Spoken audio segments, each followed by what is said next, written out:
My grandfather recently passed away, leaving all of his old possessions with his son, my father. Most of my grandfather's clothes and appliances went either to charity or the trash can, with the exception of a box full of old photo albums and family records that contain almost the entire history of my dad's side of the family.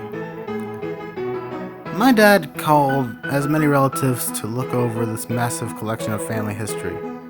As he was going over the picture album with two of his distant cousins in our living room, I snuck a book full of old letters and journal entries up to my room. I was quite fond of the early 20th century history and figured what better way to understand the period than reading some primary documents of the time.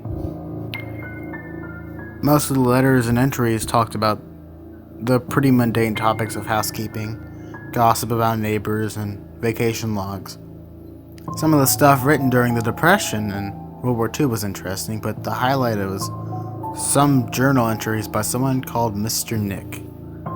Mr. Nick's writing style was a bit more formal and poetic, as if he was writing a philosophy book instead of a personal journal.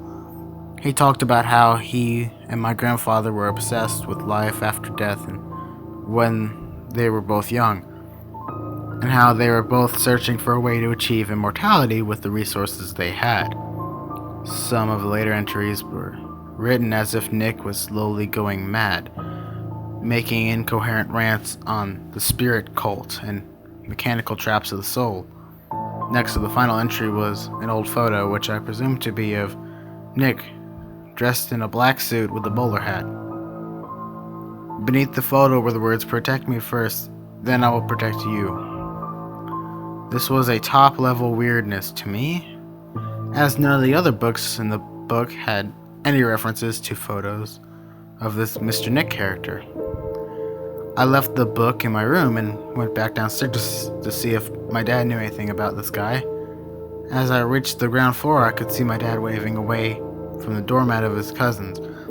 However, there was this third man walking with them to their car, sporting the same black suit and bowler hat as Mr. Nick had in the photo. My dad closed the door and asked him who the man in the hat and suit was. He told me that it was one of Grandpa's old friends stopped by to pay his respects, knowing that he looked very young if he knew my grandfather as long ago as he had. I ran back to my room and flipped to the page where Mr. Nick's photograph. He had vanished, along with the text beneath it. There was, however, two words that had taken its place. Thank you. Every few weeks now, I would look at the empty photograph, and each time, the image of my grandfather slowly fades into it,